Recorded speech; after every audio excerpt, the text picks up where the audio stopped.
So about 4 years ago in January, I was having a really rough season in my ministry at Oakland City First General Baptist Church.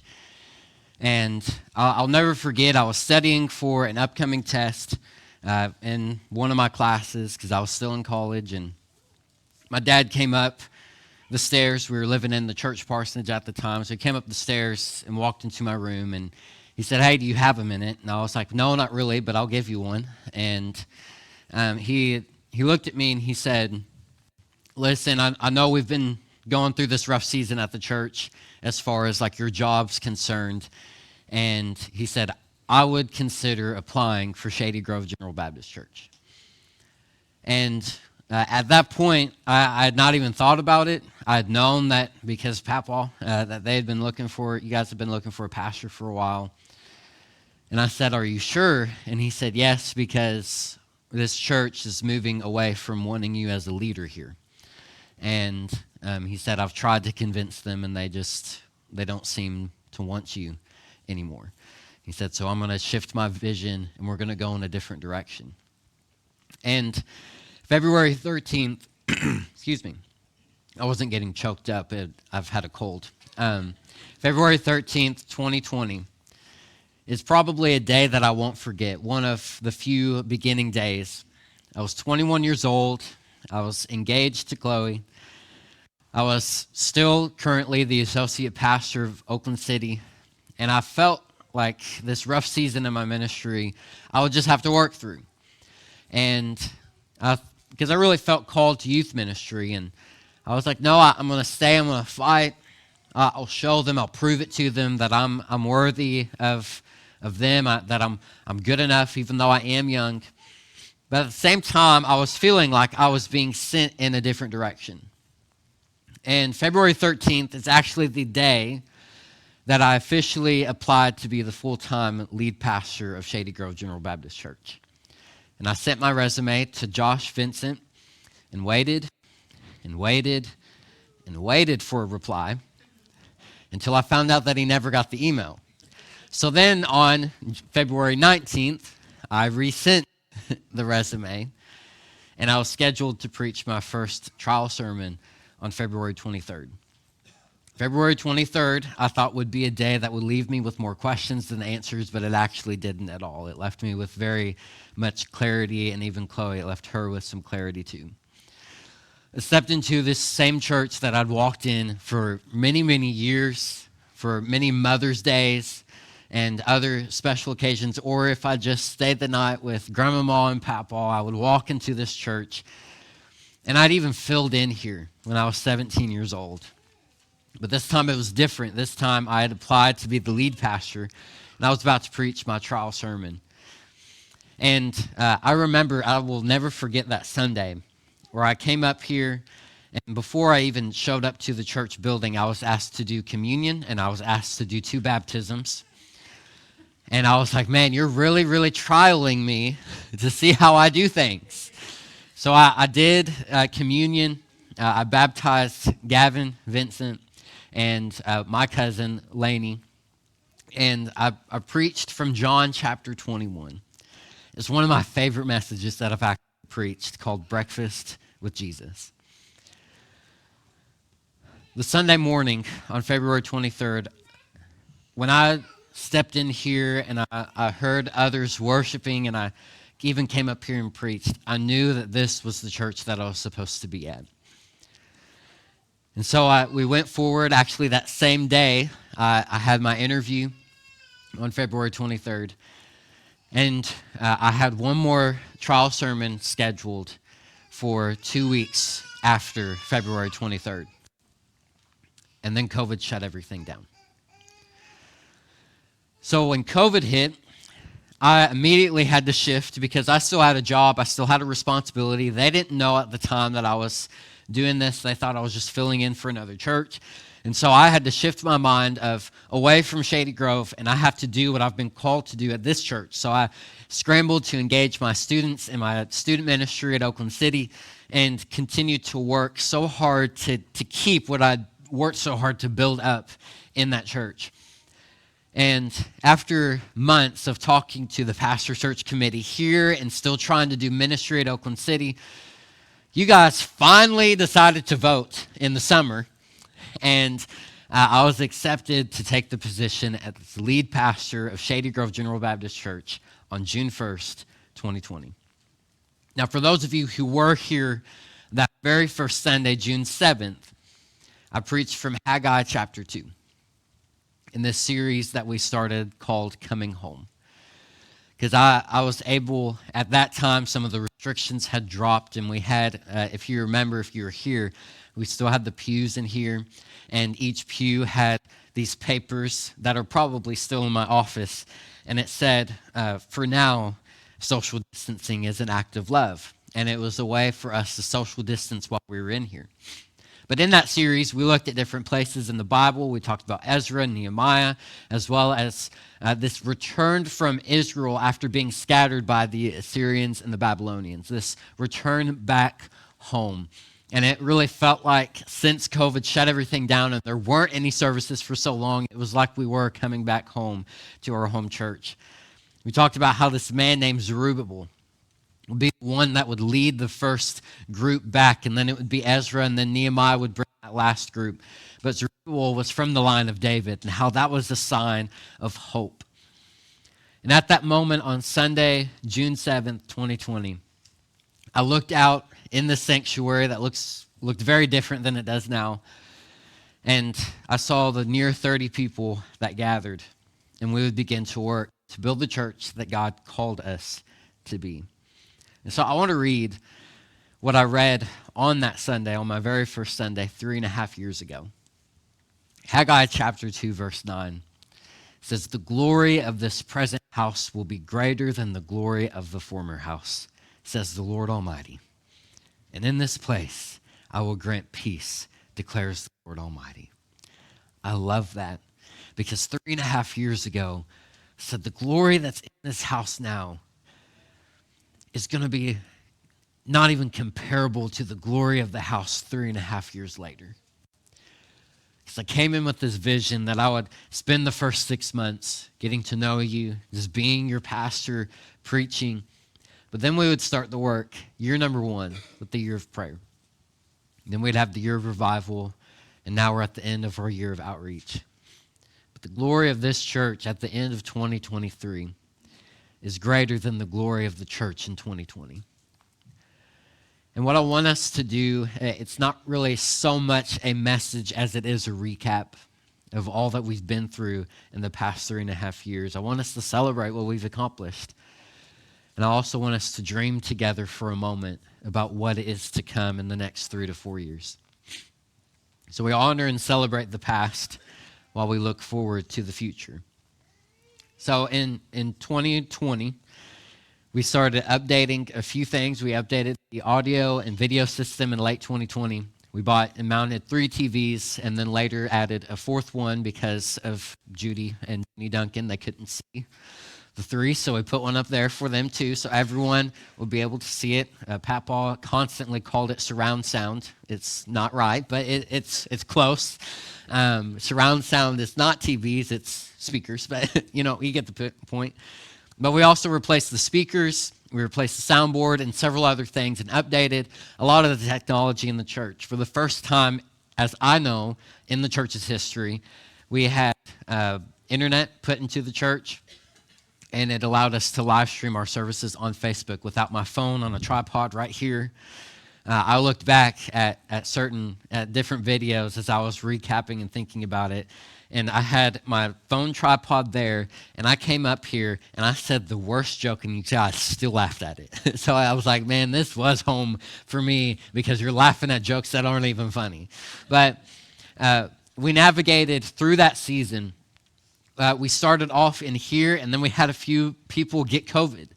And out of safety reasons, we were forced to do some online-only services. Chloe and I, we even got COVID, so we had to do some online-only services. I was in my basement with the camera zoomed in on my face as far as it could be. And in the background, you could see the basement wall. And we even had drive-up services. How many of you that were here remember the drive-up services? Right? So I had this little FM transmitter that I bought from Walmart for $10. I plugged it into my phone, and I live streamed from my phone so that it could be broadcasted to everyone who parked in the parking lot. And I'll never forget, I was asked, why isn't Logan doing altar calls? And I said, what are you supposed to do, drive your car up to the front? I'm trying my best here, and you're asking for an altar call, and no one's going to get out of their car, right? But we had those drive-up services, and they worked. And then we did all three. We had online services, we had people in here, and we had people in the parking lot. And I even remember, because I saw another pastor do it, and I wanted to introduce it here. I remember I said, out in the parking lot, honk a few times, right? And if you're here in the building, about 15 to 20 seconds later, I'd already continued on, and then you'd hear a bunch of honking, and then I'd have to stop for a minute. But as planned, outside of these small little updates, we didn't do very many other things in 2020 or 2021. And there was a reason for that. I didn't want to just come in as this young preacher who spent all of the church's money. I wanted us to really work on who we were and who we're called to be. And even though we didn't plan on making updates, who could forget the thousands of dollars that we spent on the basement to keep it from flooding and to keep this building even structurally sound anymore? Now, I don't remember how much that cost, but it was tens of thousands of dollars that we had to pour into that. But God was always still faithful in providing the financial resources and to make the necessary fixes. And I think the year after that, in 2021, we had a pipe burst, or it was 2021 or 2022, we had a pipe burst over in the annex, and it had all this water damage, and God was still faithful to where we have pretty much financially recovered from that, and even updating all of the other things that we've done, including the chairs. But 2021 was our year of prayer. And we focused heavily on prayer. Every single sermon was about prayer. We introduced 3 separate 24-hour prayer experiences where we as a church prayed for 24 hours straight 3 times that year. And we prayed for revival in our church and in our community, and God heard our prayers. At the end of the year, we had our first baptism, which was Chloe Pleskash. And Stephanie will probably remember this. I looked you in the eye and I said, this baptism is going to start the revival for next year. And it did.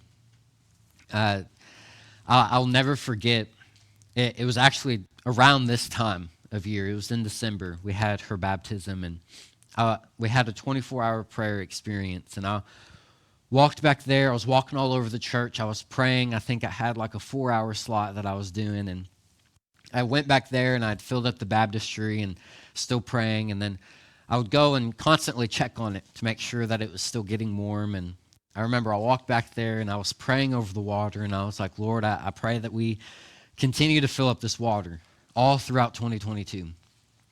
And as I'm praying, I have this moment, I just kind of stop, and I'm listening to God. I'm enjoying my time with God. And I look under, and probably you already know where I'm going with it if you were here. I look under, and there's a mouse trap with 2 mice in it. One of them is completely deteriorated to where all there is bones. And the other one is halfway there. I didn't smell it, and clearly no one else smelled it because it had been there for that long. But I remember looking at that, and I just felt like the presence of God just pour over me. And I was like, that's how I'm going to start my next year off. That's how I'm going to preach. Dry bones come alive. And I did. I preached. My first message of 2022 was dry bones come alive out of Ezekiel. And we saw it happen that year. 2022, our year of revival, we had 4 separate revivals. One of them was a week long in the summer. We had 8 baptisms that year. We had numerous join the church. We launched a morning kids ministry that's still doing great to this day. We've got a women's Bible study that regularly sees different churches represented. We taught the love of Jesus that year to over 80 kids in our community. We put a fresh coat of paint in the church that year. We ordered chairs to replace the pews, which would be installed in February of 2023, this past year, to update the look and feel of the church. And by the end of that year, we had doubled in attendance. Then came to this year, 2023, our year of outreach. We had close to one outreach event each month. We did things like a prayer walk, where we just simply, we didn't walk because of how much farmland's around here, but we drove to every household within a 5-minute drive from this location. And we just simply prayed for them. We put a little card in there saying that we prayed for them with information about our church. And we partnered, we did other things, like we partnered with Tri-State Food Bank to distribute meals for free to people in our community. We hosted our annual Easter egg hunt. We had a fantastic VBS this past year as well. And we accomplished our goal of bringing back Harvest Days to Poole, Kentucky, which was part of my 3-year vision coming into it. I remember at Harvest Days, I heard one person say that when they saw Harvest Days leave in 2015, they thought Harvest Days would never come back, and they certainly didn't think a church would be the one to bring it. Harvest Days, in my opinion, was a huge success. There's also a lot of rooms for improvement, but we're learning. But it was a huge success for the first time back, and we plan to make it even better in the years to come. And what you're seeing, what we're doing right now is we're planting a seed in our community, letting them know that we want to reach them. We want to be involved. We're not just a church for us, we're a church for them. And we finished this year off by bringing back another beloved community event, the annual Christmas tree lighting, which was thrown together very quickly. And I have to credit Stephanie and Nan for decorating the annex and really putting a lot of the event together by yourselves. And it was a great, small, simple event. This year, we've actually seen record attendance since I became the lead pastor. 6 out of the 12 months this year, there was at least one Sunday where we had 90 people at Shady Groves Baptist Church. And if you include days or Sundays with 80 or more, I think there was only 2 months that we didn't see that. Our average attendance has grown to average around 81 to 82 people every single Sunday, which is a big jump from 30 when I started to now. Our top 3 Sundays of this past year were the top 3 Sundays that we've ever had since I've been here.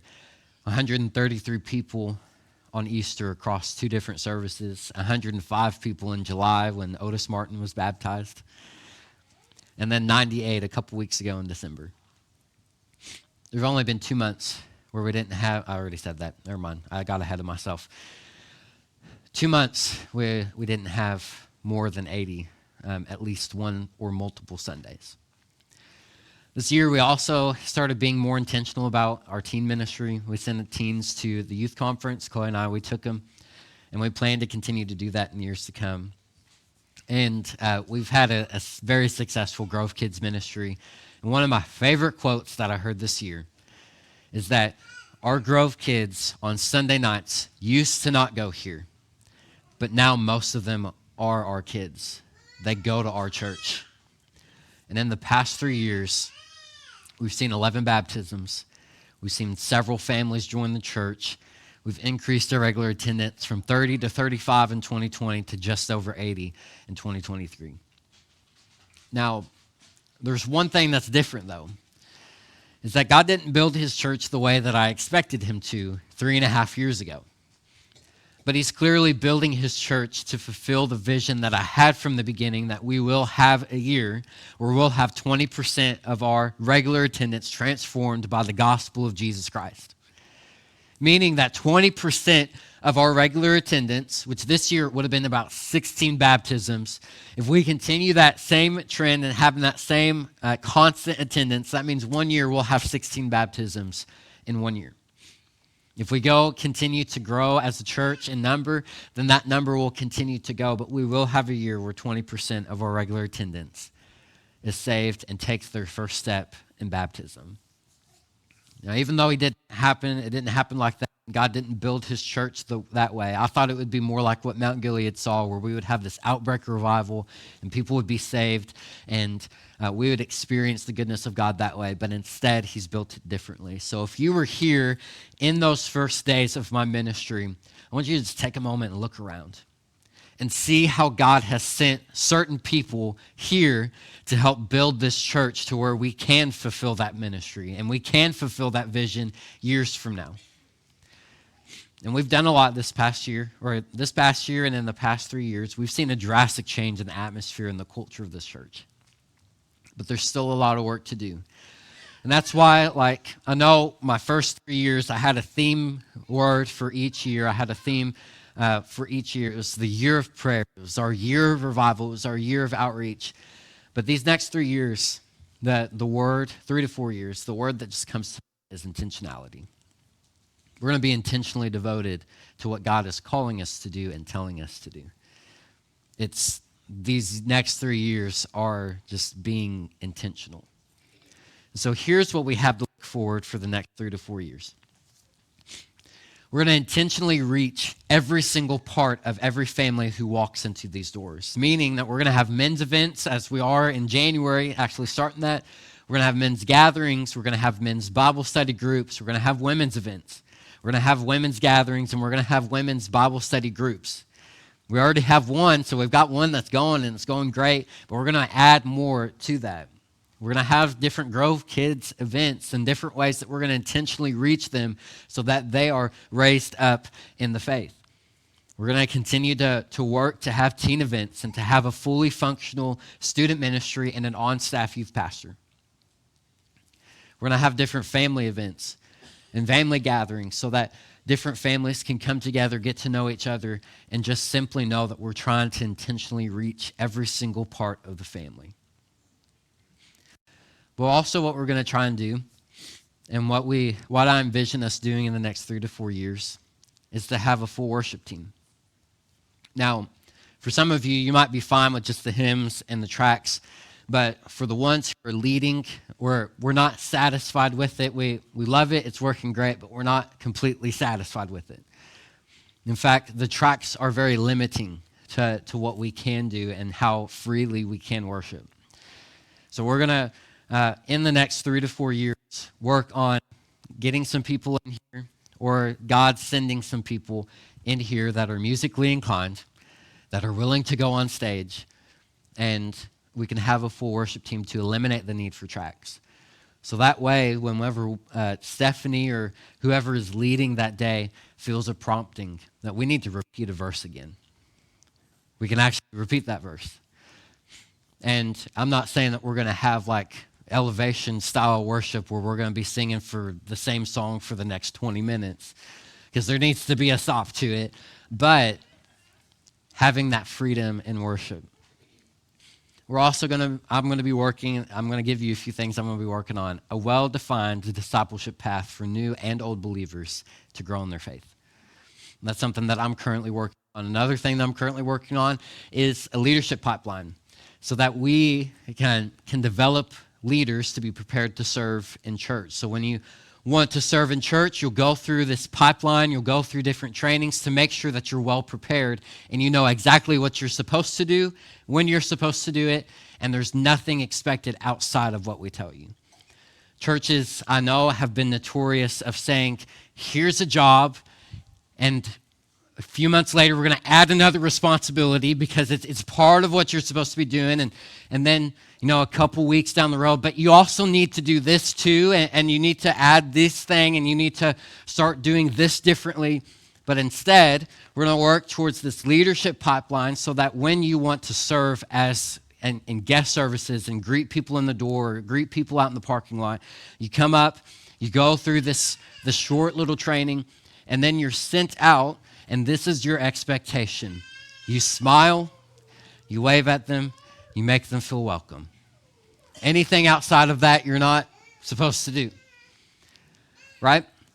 So we'll have well-defined leadership roles for people and serving roles. And part of my vision for that is that there's also built in a time for you to take Sabbath rest.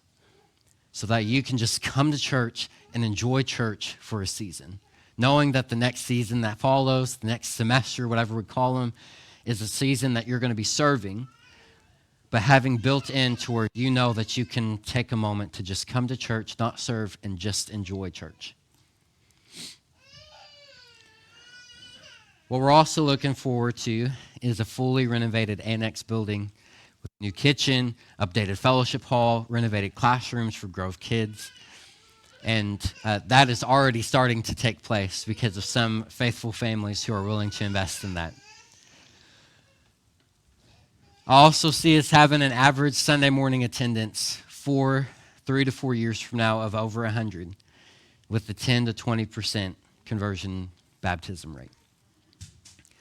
We're also going to have an improved Harvest Days that's more well established in the community, and part of my 3-year vision of something new that we can do for our community. The last 3.5 years, it was Harvest Days. This next 3 to 4 years is going to be having a small drive-through Christmas light display for the Christmas season. And just to tell you a little bit more about that, Chloe and I, before I wrecked our car, and totaled it, we loved going to different Christmas light displays. And I know that's part of like what some of your families, they like to do. You drive through the different Christmas ones. They have a good one in Evansville. They have several in Owensboro. It's just a fun little thing where you come through and you drive through all these different Christmas lights. And I want to bring that to Poole. I want Poole to be a place where people in Webster County and even Henderson County are like, hey, we can go to Poole and go through this small little Christmas light display and do it with excellence so that people want to come here. But all of these things that we're looking to accomplish over the next 3 to 4 years will not be possible without you. I can't do it all on my own, and you can't do it all on your own. So we have to partner together, and we have to work together to accomplish these things. It's not going to be possible without your prayers. So if you stop praying, it might not work. It's not going to be possible without your generosity. If you're not generous, it might not work. You have to be generous with your time, being willing to serve, being willing to step into leadership roles and to take that next step into being a member of the church so that you can serve. Being generous with your talents, knowing where you're talented and where you're gifted so that you can serve the church to the best of your ability. And being generous with your finances, giving tithes and offerings and giving more when you can and giving what you can. And most importantly, your support. Supporting this vision that we're going to be moving forward pretty quickly the next 3 to 4 years. And as we go into this new year, I want to remind myself mostly, but I also want to remind you that we got to continue to sit with Jesus and have breakfast with Jesus. To continue to pray and to pray for revival. To continue to reach out to our community and find the lost in our community and in our neighborhoods. And continue to have this moment where we're having breakfast with Jesus, continuing to sit at his feet. I love this story that comes from the Gospel of Luke. In Luke chapter 10, verses 38 through 42, you find Jesus is in the home of Mary and Martha. And it says, as Jesus and his disciples were on their way, he came to a village where a woman named Martha opened her home to him. And she had a sister called Mary, who sat at the Lord's feet listening to what he said. But Martha was distracted by all the preparations that had to be made. She came to him and asked, Lord, don't you care that my sister has left me to do the work by myself? Tell her to help me. And the Lord answered, Martha, Martha, you are worried and upset about many things, but few things are needed, or indeed only one. Mary has chosen what is better, and it will not be taken away from her. The next few years at Shady Grove, it's going to feel like there's a lot of preparations, a lot of work, a lot of things to be done, and a lot of things to be done in a timely fashion. There's going to be changes to be made, progress to be looking forward to, things to accomplish, and it can be very easy for all of us, and especially me, because I am the pastor and because I am kind of a workaholic sometimes, to feel like Martha, to look around and wonder why certain people aren't helping and feeling the pressure and the weight to get things done on time. It can be easy to caught up in doing things for God instead of just spending time with God. So as we make preparations for the next 3 to 4 years to be the church that God has called us to be the church that God has desired for us to be, as we work towards being God's hands and feet to build the church that God wants us to build. As we continue to press forward, let us not forget to sit at the feet of Jesus along. I love this thing that came to my mind a while back. It was actually this past week, and it was this idea that so often we do get caught up in, like, I have to get these things done for the church, or I have to serve this for this ministry, or maybe you don't serve and you don't have any of these problems, but you have all of these things that you're wanting to get done. You feel like Martha. You feel like you have to hurry up and get all these things done so that we can start doing ministry as a church. No, we're still doing ministry as a church. We just have some preparations to get us to the place that we're desired to be in. But it's this idea that often when we're in that mindset of Martha, we go to people and when we're asked, what do you do for your church? We list off everything that we do. We do this ministry. I'm involved in this. I'm part of this. I also do this. Occasionally I'll do this. Occasionally I'm involved in this thing. And I wonder if instead we should shift our mindset to say, well, I just sit at Jesus and go where he tells me to go.